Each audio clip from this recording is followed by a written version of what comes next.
Digo más. Sí, ¿verdad? Estamos con todo, ¿no? No, yo quiero agradecer muchísimo, como decía Carlos, su disposición, porque me parece maravilloso y yo celebro que este sea un foro abierto, que esté usted en buena disposición para contestar las preguntas de quienes nos acompañan. Hay mucha inquietud por conocer un montón de cosas.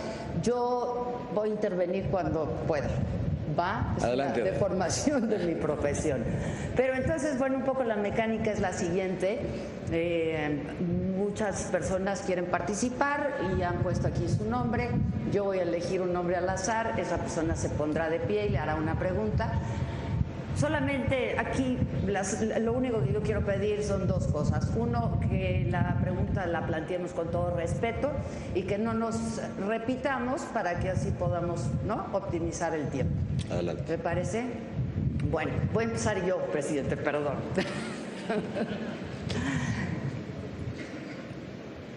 A propósito de este foro, la fortaleza de sus instituciones, yo quiero preguntarle, ¿usted verdaderamente cree que en su administración, en lo que va de su administración, las instituciones se han fortalecido?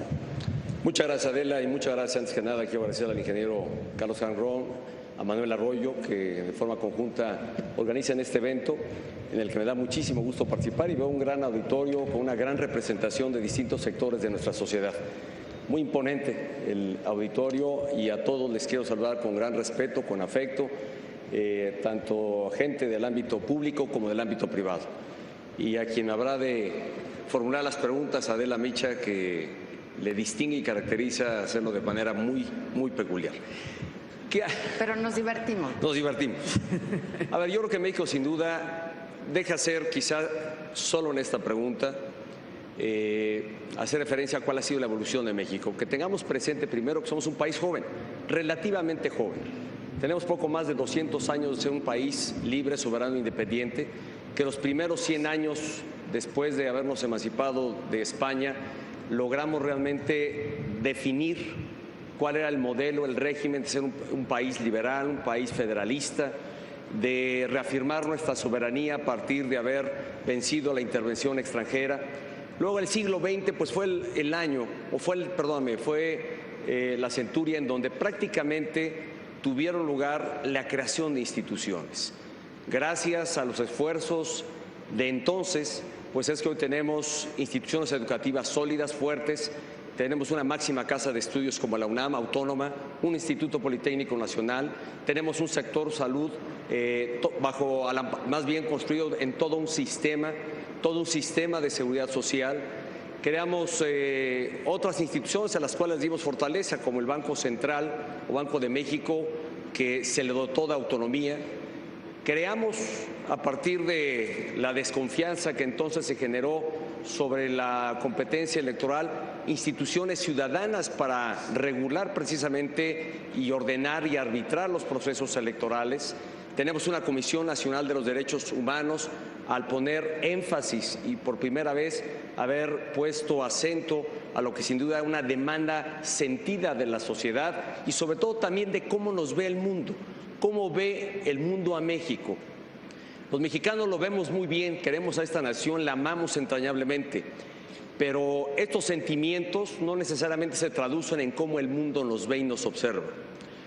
Y sí te puedo decir que en lo que va ya de este siglo XXI y lo que ha sido el empeño de esta administración y sobre la que versa tu pregunta, sí ha sido el fortalecimiento de las instituciones y sobre todo de emprender cambios estructurales a los que agradezco al ingeniero Hanks hubiese referido. Efectivamente, fue posible con el concurso de distintas fuerzas políticas, con el acuerdo y el entendimiento político en democracia, para que quienes suponga que cuando se vive en democracia es imposible construir acuerdos, creo que acreditamos en esta administración que sí es posible construir acuerdos entre distintas expresiones políticas en medio de la diversidad, en medio de lógicas y de ópticas diferenciadas, pero al final de cuentas pusimos por delante nuestras coincidencias. Y eso hizo posible que se pudieran realizar grandes cambios estructurales que sin duda fortalecen las instituciones que México tiene ahora nuevas, fortalecen las que ya tenía y sin duda también permite además sentar bases para que nuestro país tenga un desarrollo económico, social, mucho más potente, mucho más fuerte, mucho más robusto. Y no solo estemos remando en medio de la inercia, sino que realmente se hayan sembrado cambios tan profundos que habrán de dejar a México sin duda ya desde ahora y conforme vaya pasando el tiempo, estaremos viendo un rostro distinto del México que conocían los mexicanos hace 20 y hace 30 años y hace apenas 10 años. Vamos a ir viendo y siendo testigos de la acelerada transformación que México va a experimentar en los próximos años. Y lo que deseamos es que este ritmo, este cambio, no se pierda, que este cambio continúe, y creo que quienes están aquí, representantes de distintos sectores de la sociedad, saben y podrán apreciar lo que ha significado, lo que México ha sembrado, lo que le espera a México a partir de ello, y lo saben porque además, sobre todo quienes están en el sector financiero, saben hoy lo que el mundo opina y piensa de México.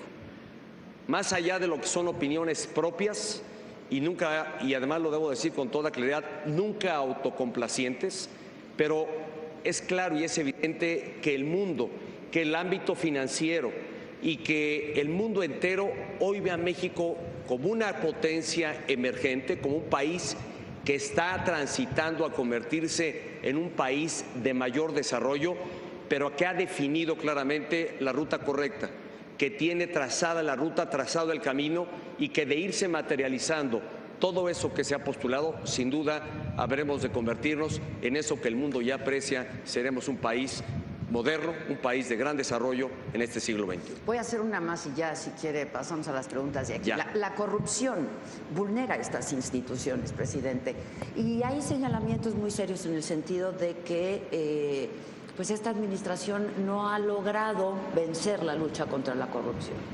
Mira, yo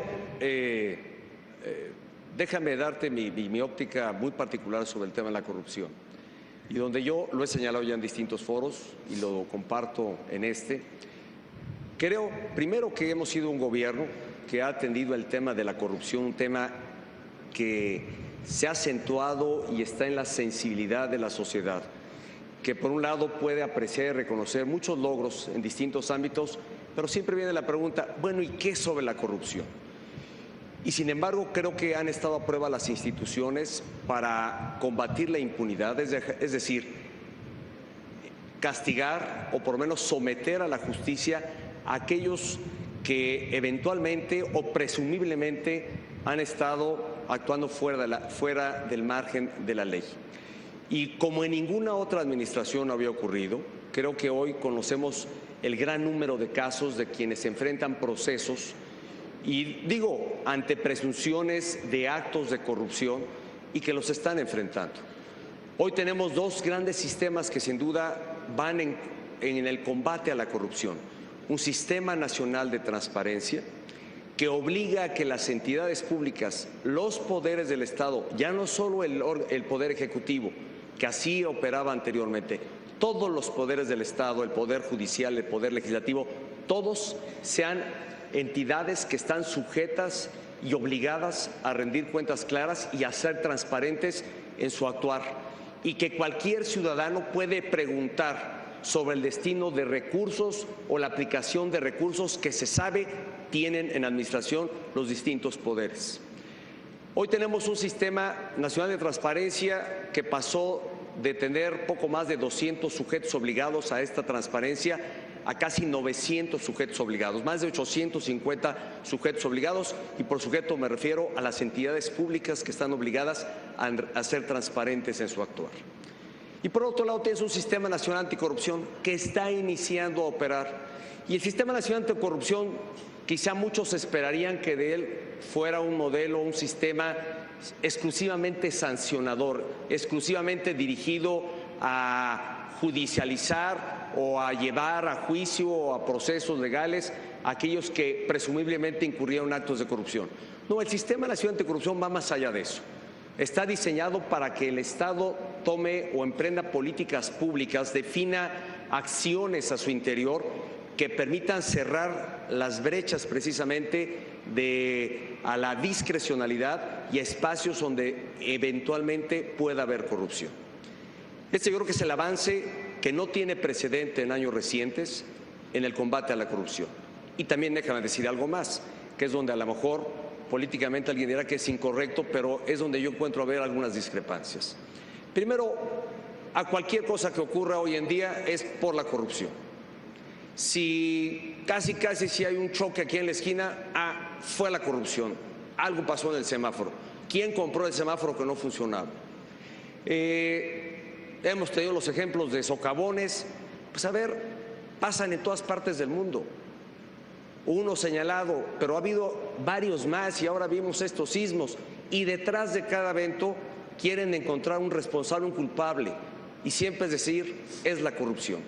Cuando no necesariamente asiste el que detrás de algún evento, consecuencia de algo, tenga que ver con la corrupción. Creo que realmente combatir la corrupción exige no solo tener instituciones como las que se han creado para prevenir y cerrar espacios eventualmente a la corrupción. Y lo hemos hecho hoy, muchos de los servicios que ya presta el gobierno federal, que anteriormente tenía que hacerlo ante una ventanilla, hoy se han digitalizado, es decir, hoy lo pueden hacer desde su computadora o desde un teléfono móvil. Anteriormente, por ejemplo, el Seguro Social, pues los adultos mayores tenían que ir a pasar lista y a decir sigo vivo para seguir cobrando su pensión, y eso ya no ocurre así. Hoy teniendo además a disposición la base de datos del registro civil, pues evidentemente los gobiernos tienen la oportunidad de ya no exigir ni demandar siquiera este requisito donde anteriormente se pedía y donde anteriormente pues a lo mejor cabía que alguien que no cumpliera con el requisito estuviera tentado a eventualmente sobornar a algún servidor público de cualquier orden. Yo creo que tenemos que darle justa dimensión a las cosas. Creo que tenemos que estar conscientes de sí, es un tema a encarar, es un desafío, es un reto, pero para que funcione, para que realmente nos vayamos liberando de yo alguna vez señalé que es una cultura, porque lo sigo pensando, creo que por décadas la convivencia en nuestro país estuvo marcada y señalada por estas prácticas que se veían casi como normales, como regulares y que nadie estigmatizaba como corrupción. Hoy que tenemos una sociedad más educada, mejor formada, más crítica, evidentemente empiezan a aflorar aquello que antes veíamos como algo normal. Cuando te detiene un agente de tránsito por no traer o porque ibas a exceso de velocidad o simplemente porque te tuvo, porque tuviste una falta administrativa, ¿a quién culpar de la corrupción? Al que eventualmente ofrece algo a cambio de que no le detengan el vehículo, a cambio de que no le infraccionen, o el funcionario que eventualmente está dispuesto a cerrarse los ojos o taparse la vista. Va en los dos sentidos. A ver, si realmente, y aquí yo señalo, si realmente queremos combatir la cultura, que no es la genética, la cultura y las prácticas de corrupción a las que por muchos años estuvimos acostumbrados y vimos casi como normales, creo que exige y demanda que todos nos involucremos. Yo también creo que hoy en día no es que hoy tengamos más corrupción que antes, esta es mi óptica. Yo creo que hoy en día, por el avance de la tecnología, por el uso de las redes sociales, se ha hecho más evidente aquellos casos que eventualmente pueden presumirse de ser corruptos. Se pueden exhibir. Se pueden exhibir, bueno, lo que no ocurría anteriormente. Entonces, seamos críticos y también seamos autocríticos. ¿Qué de lo que yo hago en mi diario actuar eventualmente no puede estar señalada en una práctica de corrupción? Y podemos poner muchos ejemplos, porque no quiero tampoco acusar absolutamente a nadie, pero pasa. Te sorprendería saber cuántas viviendas de cualquier estrato social tienen colocados diablitos para pagar menos de luz. Bueno, lo acabamos de ver con el sismo incluso, ¿no? Gente bueno, que pues vemos en el sismo muchas cosas que hay detrás en lo que se ha venido evidenciando, efectivamente. Pero para usted es un principio. Para mí yo creo que es un principio. A ver, si estamos todos dispuestos a ver, primero, si ha habido un gobierno que ha estado resuelto a entrarle al tema con toda con toda contundencia y con firmeza ha sido este gobierno, como ningún otro lo había hecho antes. Sí se habían hecho esfuerzos, pero evidentemente ante el reto que esto ha significado, este gobierno le entró y jaló y construimos instituciones para combatir la corrupción. Y también para crear un marco legal que ya no solo sanciona a servidores públicos, sino también a servidores o a personas del sector privado que eventualmente incurren en corrupción. Pero no necesariamente lo vamos a poder observar en el quehacer cotidiano, Adela. Esto va más allá de este esfuerzo institucional. Yo creo que está en la conciencia que cada mexicano tenga de evaluarse a sí mismo, decir, a ver, ¿qué de lo que hago diariamente realmente es o no una práctica que francamente no le ayuda a este país? Porque yo reitero, se vale ser críticos y más para quienes tenemos responsabilidad de gobierno, se aprecia y se valora la crítica, pero también creo que cabe en la sociedad tener un mínimo nivel de autocrítica y saber en dónde están fallando. Porque no todo dependerá solo del gobierno, sino depende de un esfuerzo colectivo, del esfuerzo de toda una sociedad para combatir la corrupción. Pero la exigencia es que por parte de la sociedad es que los servidores públicos sean honestos, ¿no? Esa es una exigencia, es una demanda y creo que va a seguir viendo. Bueno, ya no me quiero extender porque voy a una pregunta, ya sé, pero yo creo que me darás espacio para que te puedas seguir ampliando mi explicación. Ahí le voy. ¿Qué modificaciones deberían hacerse al marco institucional para hacer más eficaz la conducción del desarrollo urbano? Y pregunta Roque González. Si está. Está Roque, lo acabo de ver por acá. Bueno, Roque es un gran urbanista. Yo creo que hoy este gobierno estableció nuevas reglas para la edificación de viviendas, estableciendo nuevas condiciones que no había antes, como por ejemplo exigir que a las constructoras de vivienda mínimamente tuvieran sus casas que construyeran 2 cuartos. Se edificaron muchas viviendas con un solo cuarto, lo cual me parece solo favorece al hacinamiento. Establecimos nuevas reglas, el gobierno tiene distintas entidades que financian el desarrollo inmobiliario del país, las entidades sobre todo de la banca de desarrollo, pero establecimos nuevas reglas. Creo que esta agenda no está agotada, creo que exige hoy en día el que haya un esfuerzo mucho más armónico entre los distintos órdenes de gobierno, porque al amparo de fortalecer los gobiernos municipales y los gobiernos estatales, muchas de las facultades o definiciones que estaban reguladas de manera central se dispersaron a distintos órdenes. Y eso ha provocado que haya sin duda un crecimiento poco ordenado, y vemos en las ciudades, ciudad que ves, hay que tener presente que hoy más del 80% de la población de nuestro país vive en las grandes urbes y han sido urbes o ciudades que han crecido de manera anárquica, sin un plan maestro, sin un plan que realmente respete justamente lo que se define para el crecimiento de estas urbes. Yo creo, y simplemente que habrá que modificar, yo estaría pensando, creo que debe haber una reforma que obligue a que el orden municipal, centralmente, que hoy tiene un gran número de atribuciones, con gobiernos municipales que prácticamente cambian cada 3, ahora cada 4 años, o que eventualmente pueden reelegirse, que pueden definir, delinear regulación sobre la construcción. Sería deseable que los 3 órdenes de gobierno se ajustaran a planes maestros que estuvieran debidamente consensados en este orden de gobierno y pues se siguiera esos planes maestros. Creo que eso no existe hoy. Habrá que tratar de reordenar lo que ya se tiene construido porque no puedes tirar, pero más bien las nuevas construcciones obedezcan invariablemente a un plan maestro que permita tener un desarrollo sustentable, sostenible y sobre todo ordenado. Pregunta Alberto Perezcano. Señor presidente, ¿cómo le gustaría ser recordado por los mexicanos? Pues mira, yo siempre he pensado que uno en esta tarea pone lo mejor de sí. Me acuerdo que la última intervención que tuve en este foro, lo cual ya no será noticia ¿Cómo hoy, se nos iba a olvidar? Pues lo que dejó de la intervención que tuve, donde dije muchas cosas aquel día, solo quedó una nota. El presidente no se levanta para ver cómo friega su país todos los días. Como ya no será nota hoy, es cierto, yo creo que el presidente pone lo mejor de sí y todos los presidentes lo han hecho, creo yo. Yo creo que más allá de lo polémico que pueda ser el actuar de cualquiera de los expresidentes que tengamos en el pasado, la verdad es que todos, creo, han buscado servirle a México, hacer lo mejor por México. A veces te da, a veces no, a veces te funciona, a veces te equivocas, a veces aciertas. ¿Cómo ustedes han recordado como alguien que se dedicó a servirle a México? Que puse mi mayor pasión, mi mayor entrega y todo mi corazón en servirle a México. Y que lo que haya dado y hecho esta administración realmente se pueda materializar en beneficios y logros para la sociedad. Más que esperar ser recordado por ello, mi satisfacción personal será ver que eso que sembramos realmente permiten ir cambiando y transformando el México del mañana y el México para nuestros hijos. Oiga, presidente, ahora saco otra pregunta, pero perdón.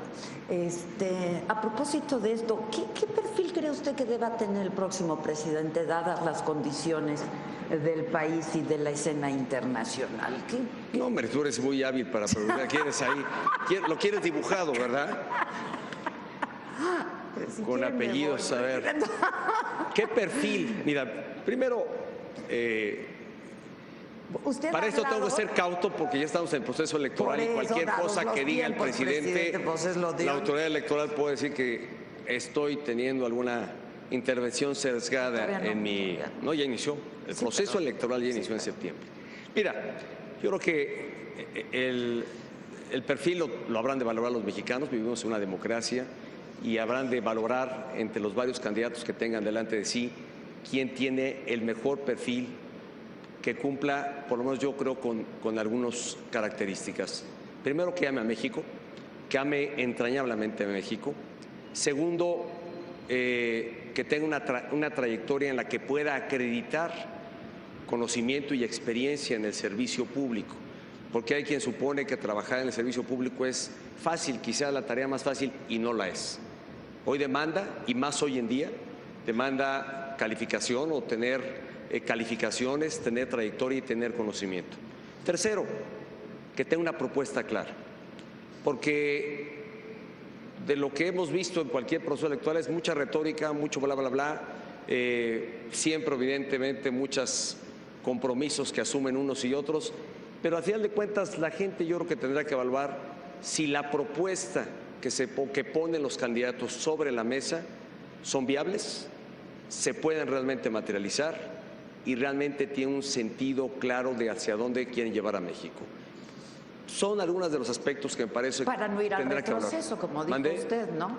¿Para no qué? Para no ir al retroceso, no caer. Para no ir a ver, yo hablé que pues varios países, mira, te comparto, ahora que he recibido a algunos jefes de Estado, algunos de ellos me dije, mira, yo de los que me envolvían la bandera del cambio y no estoy haciendo proselitismo absolutamente por ningún partido político. De un partido, un jefe de Estado me dijo, yo me envolví en mi pasado, en mi historia, en cambiar las cosas de mi país. Llegué a ser lo que fui, luego lo terminó derrotado y luego volvió a ganar años después, fue un primer ministro. Me dijo, resulta que lo que me propuse cambiar, lo cambiamos y no funcionó, no era lo correcto, no funcionaba. Entonces, yo lo que creo es muy fácil en el ambiente además en el que México y el mundo en general vive, y lo vemos en distintos países, cómo el desprestigio que hemos generado a las instituciones gubernamentales, a los partidos políticos, creemos que es la mejor ruta de construir, y yo creo que no, francamente creo que no. Yo creo en el régimen de partidos, porque es en el régimen de partidos donde te permite en democracia pues tener opciones sobre las cuales escoger, y eso incluye el régimen, el que tengas la opción de tener candidatos independientes, que fue uno de los cambios políticos que se hizo en esta administración. Quizá uno de los más importantes es el dar más espacio a la mujer, la participación política, pero el que tengas este régimen de espacio de participación, pues yo no veo otra forma, ni ha habido otra en el mundo y en la historia de la humanidad que no sea esa para poder participar en política y en democracia. Lo que menos queremos es vivir bajo un régimen autoritario, bajo un régimen donde no se respete la ley, donde no se respete la participación ciudadana, donde se prive o se castigue la libertad de expresión. Y tenemos ejemplos claros de eso. Tenemos ejemplos de países donde precisamente se postuló cambiar lo que era entonces catastrófico y terminaron peor. terminaron muy mal y siguen muy mal. Entonces, yo lo que dije en mi informe, dije que espero que los mexicanos hagan una adecuada valoración y ponderación realmente de lo que México ha logrado, de lo que propondrán entonces los candidatos y se casen con la opción que consideren finalmente sea viable, materializable y para bien de México. Que no se dejen, ojalá no se dejen convencer por expresiones meramente de retórica y de discurso, sino realmente valoren a profundidad. Creo que este será un proceso electoral, como todos, no será este el único. Como cada proceso electoral exige demanda de quienes tenemos responsabilidad al participar votando por una opción, exige también tener conocimiento profundo sobre las opciones que tendremos por delante. Bueno, va a ser histórica esta elección, ¿no? Todas son históricas. Por el número de... Todas son históricas. Sí. Usted también qué hábil es para no decirme cuál es el perfil, ¿Qué característica debemos buscar en un candidato presidencial? Ándele. La misma, ¿no? Es la misma pregunta. Es la misma. Es la misma pregunta. Y como yo puse la regla de que no nos repitieran, entonces voy a pasar a otra. Oiga, y mientras abro esta, ¿cómo debemos interpretar la renuncia del procurador? Pues mira, yo creo que no está sujeta a interpretación. Perdón, pues es yo creo que claramente él señaló, se generó una enorme polémica por estar ahí sobre si se habría de aprobar. Yo creo que falsamente una especulación que creció notablemente de si habría un pase automático del actual procurador o de quien era procurador hasta hoy en la mañana. Yo creo en las credenciales que tiene quien era nuestro procurador. Sin duda es un gran profesional de derecho, seguramente conocido de muchos y desconocido también de muchos, pero creo que sus credenciales eran muy positivas y buenas. Nadie había puesto en debate siquiera si se habría de aprobar el mecanismo para una aprobación inmediata. Yo bueno, ¿cómo interpretar? Bueno, creo que él más bien tomó la decisión de retirarse de la Procuraduría precisamente para no ser un centro o no ser factor que contribuyera a una polémica política que no estaba francamente en la discusión. Y dijo, a ver, ni quiero ser parte de este juego, ni prestarme a que haya especulaciones y solo ser alguien que con esa polémica desgaste a la institución. Y tomó la decisión de retirarse. ¿Pero esto lo hace viable como fiscal? ¿Usted no, cree? Más bien lo que yo creo, lo que habrá de ocurrir, lo que yo creo que habrá de ocurrir, y creo que ya ha habido posiciones fijadas por algunos partidos políticos, particularmente el mío. Yo creo que lo que va a complicar esto eventualmente, que el procesamiento del fiscal se pueda hacer en muy corto plazo. Yo creo que lo que no podemos hacer es apresurarnos ahora a definir un fiscal por razón de la presión política y más en este clima de gran polarización y efervescencia política. Creo que la definición de un fiscal o de un procurador idóneo, con credenciales para desempeñar esa responsabilidad, no puede estar secuestrada por la efervescencia política. Y en consecuencia, si no hay condiciones para definir a alguien que tenga el perfil idóneo para ese desempeño, para esa responsabilidad, creo que difícilmente estaremos en condiciones, creo yo, el Senado, a quien corresponde esta definición, creo que no tendrá condiciones para definir un fiscal y a lo mejor tendremos que esperar a que ocurra la elección de julio del próximo año para que entonces se decante un poco la efervescencia y busquemos realmente algo distinto y no apegado al clima de efervescencia política. Gerardo Salazar quiere hacer una pregunta. Gerardo, se hace frío, ¿verdad?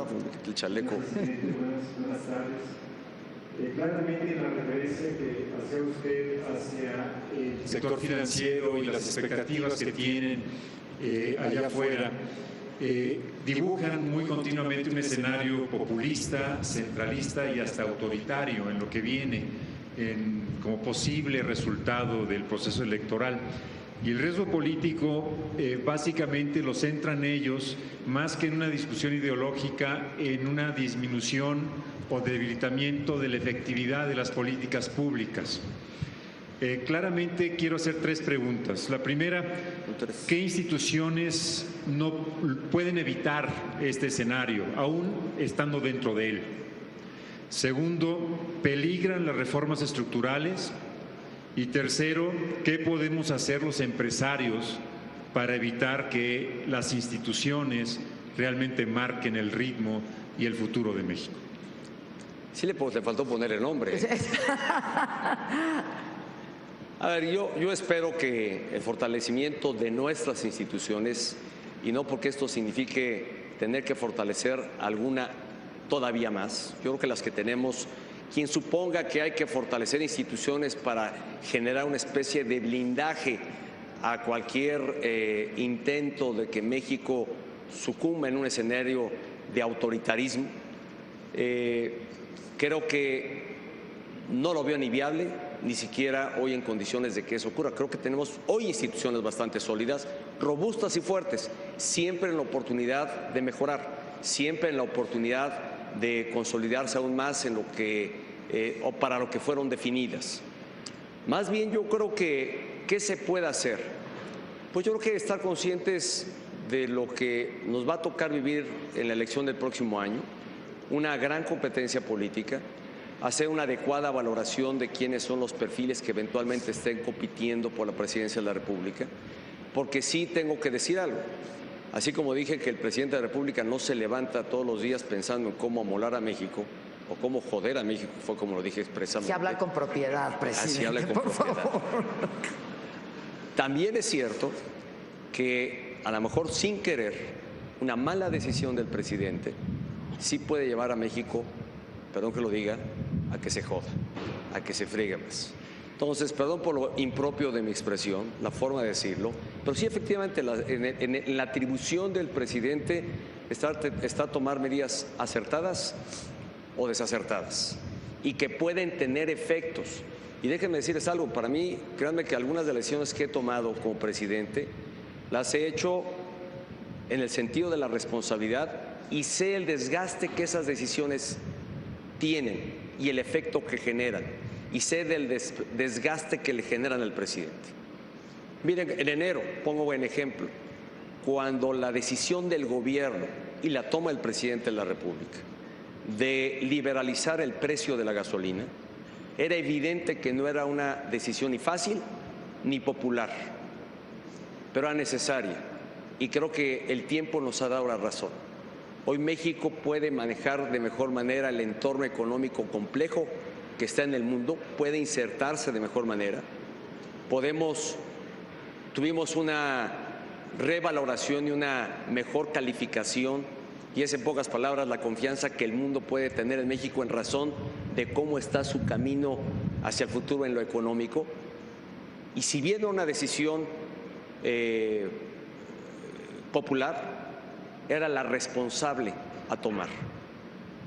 Y me pudo haberla hecho, y más empezando un año, y además un año que había elecciones muy importantes, pero lo que había que poner delante era México. Y aquí están miembros de mi gabinete con quienes discutí puedo confiar hoy, no debatí la decisión. Más bien los reuní, aquí están varios presidentes, dije, a ver, no lo estoy llamando para debatir la decisión está tomada. Más bien quiero hacerles conscientes de lo que va a venir después de esta decisión, que está en curso y que va a tener efectos en las tareas que cada uno tiene que hacer. Pero ya me distraje, ya me metí en Es que ya me la puso en charola de plata a propósito de los miembros de su gabinete. ¿Por qué? ¿Qué pueden hacer? A ver, creo que el empresariado, y por último, déjame decir, creo que el empresariado ha sido uno también profundamente comprometido con México. Comprometido con México porque siguen haciendo inversiones, siguen apostando. A ver, pues vemos hoy algo que nos ha dado fortaleza en el crecimiento, es precisamente el mercado interno. Hoy, si algo le ha dado, ha favorecido al crecimiento económico, a que haya más empleos, a que estemos alcanzando una cifra histórica y récord de empleos. Por cierto, les iba a compartir ya el número de empleos al que estamos llegando, 3.133.000 empleos, lo cual ya le da luz verde al Seguro Social para que dé la cifra oficial. 136.000 empleos se generaron en septiembre. 136,051 empleos, me lo aprendí bien, 136,051 empleos en el mes de septiembre, llegando a una cifra verdaderamente histórica. Pero eso es gracias al compromiso de los empresarios, es gracias al esfuerzo gubernamental para generar condiciones de confianza para que el empresario pueda invertir. ¿Cómo pueden contribuir los empresarios? Y yo diría la sociedad en su conjunto, a realmente darle justa dimensión a las cosas, contexto real, valoración objetiva y no subjetiva, porque un efecto que también tenemos hoy con las redes sociales, lo cual tiene grandes bondades, enormes beneficios para la sociedad, pero también algunas desventajas. Fake news, las noticias falsas, pues abundan y distorsionan la realidad. Las falsas noticias, y digo que sí calan y sí llegan incluso a sectores supuestamente informados, los más informados. Les puedo compartir experiencias en el seno familiar, cuando me han preguntado de alguna noticia falsa, que cómo fue posible, que qué pasó. Dije, pues es que no es falso completamente. Pero queda la duda en muchos sectores. Y eso descompone y distorsiona. Y hoy que hablamos de fortalecer las instituciones, hoy hablamos de la fortaleza de las instituciones, creo que este descrédito que hoy tienen, por ejemplo, las instituciones políticas, no abona en nada a que México vaya en un sendero de mayor desarrollo, porque precisamente son instituciones sólidas. Los partidos políticos, habrá hoy quien diga, son los menos populares, y perdón que lo diga, son plataformas, son necesarios, tan necesarios para una democracia como funciona la nuestra y como queremos que funcione. Sin partidos y sin opción, además, ser candidato independiente, pues yo no sé cómo podamos vivir en democracia. Entonces, mal hacemos, creo yo, o creo que nos equivocamos al querer o tener casi como primer argumento el desprestigio, desacreditar, y sí, lamentablemente, en los partidos políticos, como le pasa también a entidades privadas, a los medios de comunicación, a la iglesia o las iglesias mismas, pues a veces una sola persona puede llegar a manchar al resto de la institución. Pero son instituciones que me parece son centrales, son importantes y son indispensables para el buen funcionamiento de nuestra democracia. Como pues ya lo mucho que dije, creo que ustedes encontrarán la respuesta de cómo contribuir de mejor manera a que México le vaya muy bien. Yo me refería a lo de charola de plata porque hay 3 de 4 de los que se ha hablado, presidente. De los que Gamboa habló. De los que Emilio Gamboa habló. ¿Y lo regañó a Gamboa por andar de hablador o qué? No, pues cada quien es responsable de sus actos. Oiga, a ver, usted forma parte ya y encabeza la Comisión Política Permanente del CENDEPI. Pero eso no es nuevo, Adela, a ver, eso desde que se hizo la reforma a los estatutos, ya desde hace, ni siquiera en esta última reforma. Yo soy miembro del Consejo Político y es una definición que se tomó en 2015, nada más que ahora pues sí cobra una mayor relevancia. A ver, el presidente... Pues o sea, el presidente no va a decir quién va a ser el candidato del PRI a la presidencia de la República. El presidente tiene siempre, por supuesto, una opinión importante en el priismo, y el priismo lo sabe. Y además, déjame decir algo más. A ver, los priistas, y aquí estoy hablando ya de política, los priistas tenemos nuestra propia cultura, nuestra propia liturgia. Hay quienes nos estigmatizan porque no somos diferentes, porque no hacemos primarias, porque no hacemos ejercicios que otros partidos políticos eventualmente hacen, o que otros partidos políticos de otros países hacen. Pues está bien que las hagan, se vale. Como se vale ser católico, como se vale ser protestante. El PRI tiene su propia liturgia, sus tiempos, sus ritmos, y es algo además que el priismo asimila y entiende muy bien. Tú pregúntale a los priistas si les gusta cómo se definen. Usted lo dice con mucha claridad. ¿Cuándo vamos a conocer al candidato del PRI a la presidencia de la República? Cuando el partido tome la definición. ¿Y qué pasó con la liturgia, señor presidente del PRI?